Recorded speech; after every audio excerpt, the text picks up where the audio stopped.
الحمد للہ وحدہ والصلاة والسلام علی من لا نبی بعدہ فاعوذ باللہ من الشیطان الرجیم بسم اللہ الرحمن الرحیم وَلِلَّهِ عَلَى النَّاسِ حِجُّ الْبَيْتِ مَنِ اسْتَطَاعَ إِلَيْهِ سَبِيلًا وَمَنْ كَفَرَ فَإِنَّ اللَّهَ غَنِيٌّ عَنِ الْعَالَمِينَ۔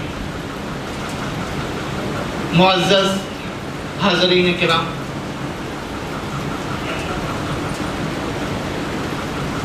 رمضان المبارک کا مہینہ ابھی گزرا ہے اور ماہ شوال میں اختتام پذیر ہے۔ اس کے بعد ذی القعدہ اور پھر ذی الحجہ کے مہینے ہیں۔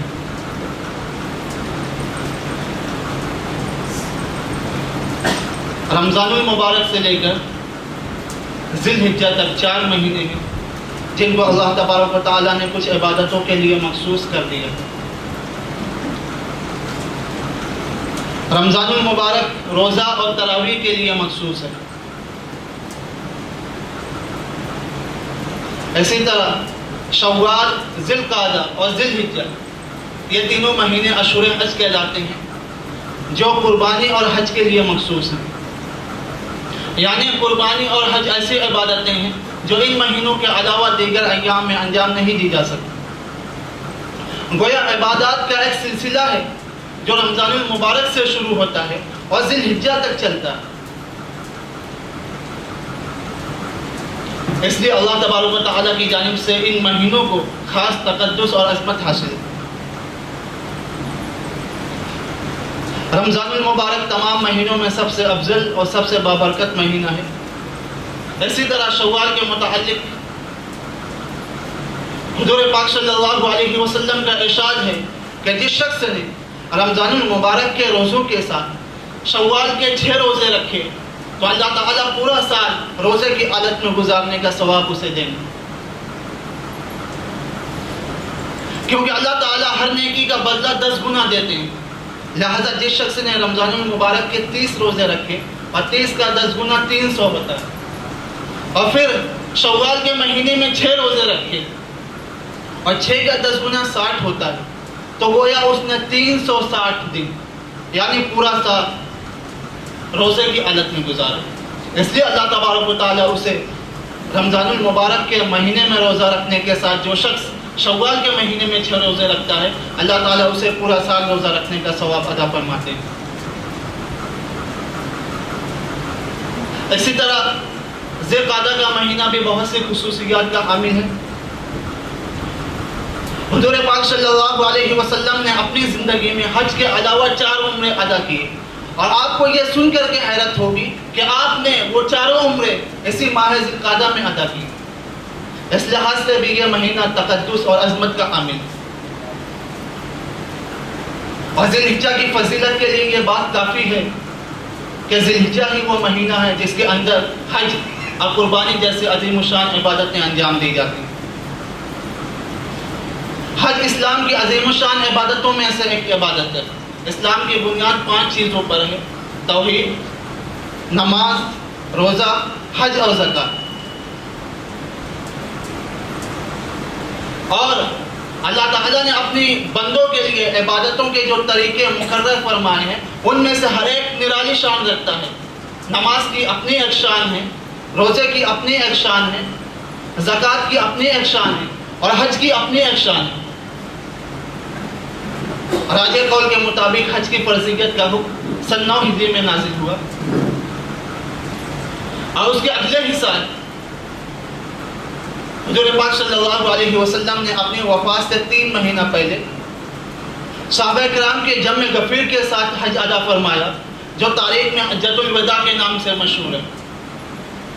اور ایک موقع پر آپ نے خود حج کی فرضیت کا اعلان فرمایا۔ چنانچہ صحیح مسلم کی حدیث ہے، حضرت ابو ہریرہ رضی اللہ تعالیٰ عنہ فرماتے ہیں کہ حضور پاک صلی اللہ علیہ وسلم نے ایک دن خطبہ دیا اور اس میں فرمایا، اے لوگو، تم پر حج فرض کر دیا گیا ہے، لہذا اسے ادا کرنے میں جلدی کرو۔ جو آیت کریمہ میں نے آپ لوگوں کے سامنے خطبے میں تلاوت فرمایا، اس میں اللہ تبارک و تعالیٰ ارشاد فرماتے ہیں وَلِلَّهِ عَلَى النَّاسِ حِجُّ الْبَيْتِ مَنِ اسْتَطَاعَ إِلَيْهِ سَبِيلًا، اور اللہ تعالیٰ کی رضا اور خوشنودی کے لیے ان لوگوں پر جو بیت اللہ جانے کی استطاعت رکھتے ہوں حج کرنا فرض ہے۔ اور استطاعت کا مطلب بھی آپ صلی اللہ علیہ وسلم نے ایک دوسری حدیث میں ارشاد فرما دیا، ترمذی شریف کی حدیث ہے، حضرت عبداللہ ابن عمر رضی اللہ تعالی عنہ راوی ہیں کہ حضور پاک صلی اللہ علیہ وسلم کے سامنے ایک شخص آئے اور انہوں نے عرض کیا، اے اللہ کے رسول، کیا چیز ہم پر حج کو واجب کرتی ہے؟ تو حضور پاک صلی اللہ علیہ وسلم نے ارشاد فرمایا، سامان سفر اور سواری، یعنی وہ شخص جس کے پاس سواری کا انتظام ہو، جس کے ذریعے وہ بیت اللہ تک جا سکے، اور اس کے پاس اتنا سرمایہ ہو جس کے ذریعے دوران سفر وہ گزارا کر سکے، اس پر حج فرض ہے۔ چنانچہ آیت شریفہ اور حدیث مبارکہ میں غور و فکر کر کے فقہاء کرام نے استطاعت کی اصل تفصیل بیان کر دی ہے، جس کی روشنی میں ہر شخص یہ فیصلہ کر سکتا ہے آیا اس پر حج واجب ہے یا نہیں۔ چنانچہ فقہاء کرام کہتے ہیں کہ وہ شخص جس کے پاس اتنا مال ہو جس کے ذریعے وہ مکہ معظمہ تک جا سکے اور واپس اپنے گھر آ سکے، اور مکہ معظمہ کے قیام و طعام کا خرچ برداشت کر سکے، اور دوسری بات اپنی واپسی تک ان اہل و عیال کا خرچ برداشت کر سکے جن کا نان و نفقہ اس کے ذمہ واجب ہے، تو ایسے شخص کے اوپر حج کرنا فرض ہے۔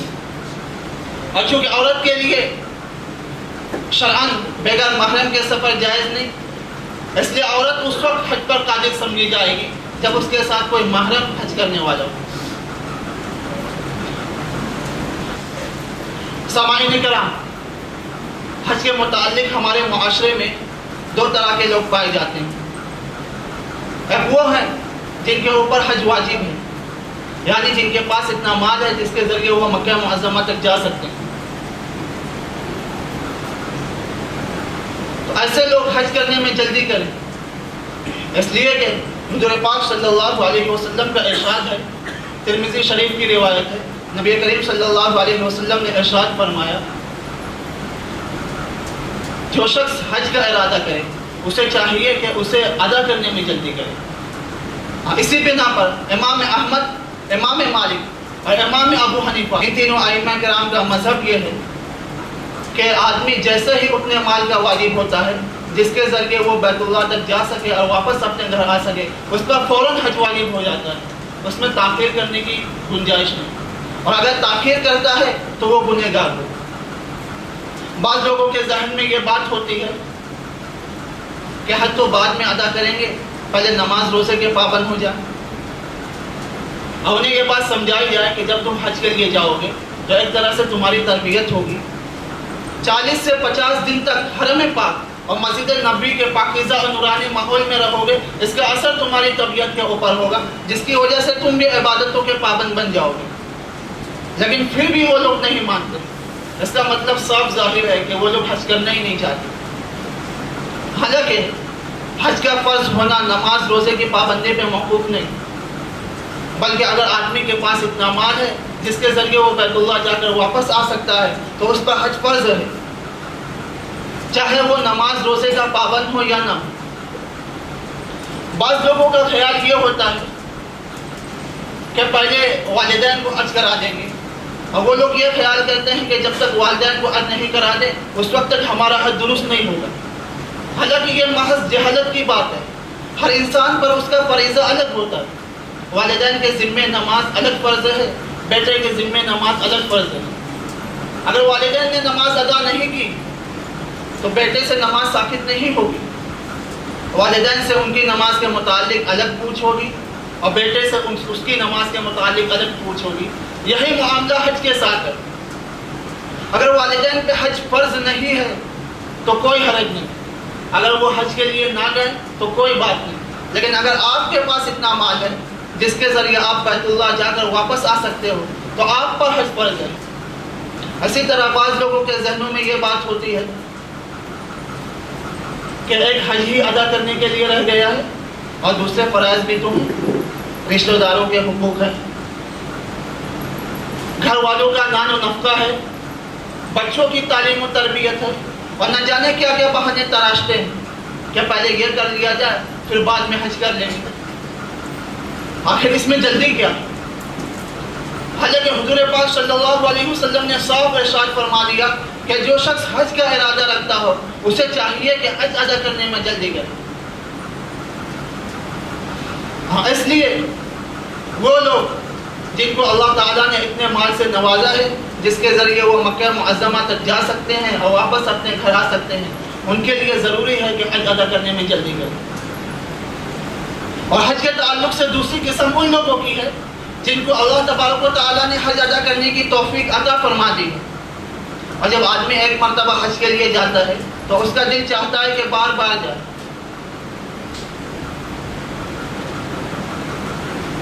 کیونکہ وہاں کا ماحول ہی ایسا ہوتا ہے۔ آدمی چاہتا ہے کہ بار بار جائے اور مکہ معظمہ اور مدینہ منورہ میں اپنے شب و روز گزارے۔ حالانکہ ایسے لوگوں کو یہ بات ذہن میں رکھنی چاہیے کہ ایک مرتبہ حج ادا کرنے سے فرض ذمے سے ساقط ہو جاتا ہے، اور دوسری مرتبہ حج ادا کرنا یہ نفل ہے۔ اور اللہ تعالیٰ نے حج کے لیے بار بار جانے پر پابندی نہیں لگائی۔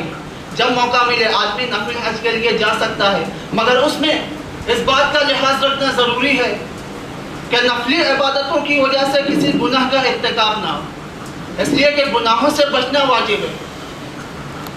اور نفلی عبادتوں کے متعلق یہ حکم ہے، اگر آدمی اسے ادا کرے گا تو ثواب ملے گا، اور اگر نہیں ادا کرے گا تو اس پر کوئی گناہ نہیں ہوگا۔ جیسے مثلا ایک شخص نے کچھ روپے کسی دوسرے آدمی سے قرض لیے، اور قرض کی ادائیگی انسان پہ مقدم ہے۔ اب یہ قرض تو ادا کرتا نہیں اور ہر سال حج کے لیے جاتا ہے،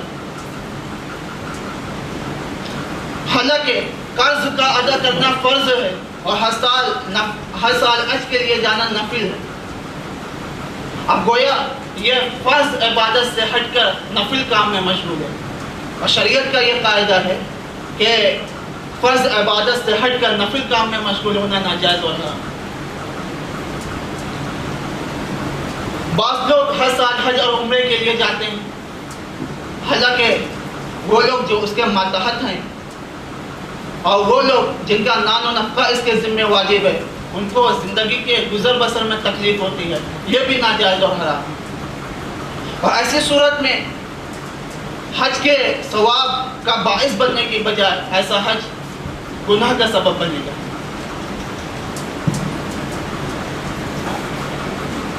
اس لیے فقہاء کرام نے لکھا ہے کہ اگر کوئی ایسی چیز، کوئی ایسا تقاضا موجود ہو جس میں خرچ کرنے کی ضرورت ہو، تو حج اور عمرہ میں جانے کی بجائے اس میں خرچ کرنا زیادہ افضل ہے۔ حضرت عبداللہ ابن مبارک کا مشہور واقعہ ہے کہ آپ ہر سال حج کے لیے جایا کرتے تھے۔ ایک مرتبہ حج کے لیے جا رہے تھے، ایک بستی پر گزر ہوا۔ بستی کے باہر ایک جگہ تھی جہاں بستی والے اپنا کچرا پھینکا کرتے تھے۔ وہاں دیکھا کہ ایک بچی آئی اور ایک مردار مرغی پڑی تھی، اس کو اٹھا کر اپنے گھر لے گئی۔ عبداللہ ابن مبارک نے دیکھا تو بہت حیرت ہوئی، اپنے ایک آدمی کو بلا کر اس بچی کو بلایا اور پوچھا یہ کیا ماجرا ہے؟ تو اس بچی نے کہا کہ ہم لوگ فاقے سے ہیں، اور شریعت مطہرہ ہمیں اس بات کی اجازت دیتی ہے کہ جب آدمی فاقے سے اتنا لاغر اور کمزور ہو جائے کہ موت کا اندیشہ ہو تو مردار کھا سکتا ہے۔ یہ سن کر حضرت عبداللہ ابن مبارک کی آنکھوں میں آنسو آ گئے، اور وہ سرمایہ جو آپ حج کے لیے لے کر جا رہے تھے، آپ نے اپنا حج موقوف کیا، کینسل کیا، اور اس سرمایہ کو اس بستی کے غربا پہ تقسیم کر دیا۔ لہٰذا یہ نہیں کہ ہمیں حج اور عمرہ کرنے کا شوق ہے اور اس شوق کو پورا کرنے کے لیے ہم شریعت کے دوسرے تقاضے نظر انداز کر رہے ہیں۔ ایسا نہیں ہونا چاہیے، بلکہ ہماری شریعت توازن اور اعتدال کا نام ہے۔ جس وقت اور جس جگہ جو مطالبہ ہم سے کیا جائے ہم اس مطالبے کو پورا کریں، اور یہ دیکھیں کہ اس وقت میرے مال کا صحیح مصرف کیا ہے، جس کی اس وقت زیادہ ضرورت ہے، اور اپنے مال کو اس مصرف میں خرچ کرنے کا اپنے آپ کو عادی بنائیں۔ سامعین کرام، عام حالات میں آدمی سلا ہوا لباس پہنتا ہے، لیکن جس وقت حج کے لیے جاتا ہے تو سلا ہوا لباس پہننا ممنوع ہے۔ اب اس کے بدن پر صرف 2 چادریں ہوتی ہیں، چاہے امیر ہو یا غریب، بادشاہ ہو یا فقیر، سیٹ ہو یا مزدور، ہر ایک صرف 2 چادروں میں ملبوس ہے۔ یہ آدمی کو موت کی یاد دلاتی ہے کہ ایک وقت ایسا آنے والا ہے جس وقت تو اس دنیا سے روانہ ہوگا، اور اسی طرح کی 2 چادریں تیرے جسموں پر ہوگی۔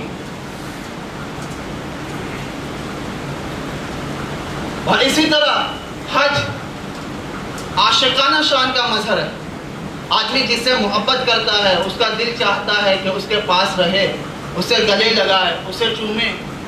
ہر مسلمان کو اللہ تعالیٰ سے محبت ہے، لیکن براہ راست اللہ تعالیٰ کو گلے نہیں لگا سکتے، براہ راست اللہ تعالیٰ کے قدم بوسی نہیں کر سکتے۔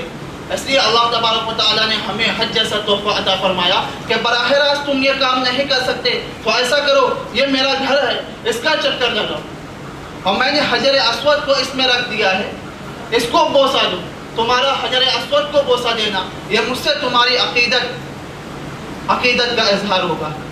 اور اسی طرح اگر کوئی مجھ سے لپٹنا چاہے تو اس گھر کے دروازے اور حجر اسود کے درمیان جو دیوار ہے جسے ملتزم کہتے ہیں، اس سے لپٹ جائے، اور وہاں لپٹ کے جو دعا تم مانگو گے میرا وعدہ ہے کہ میں قبول کروں گا۔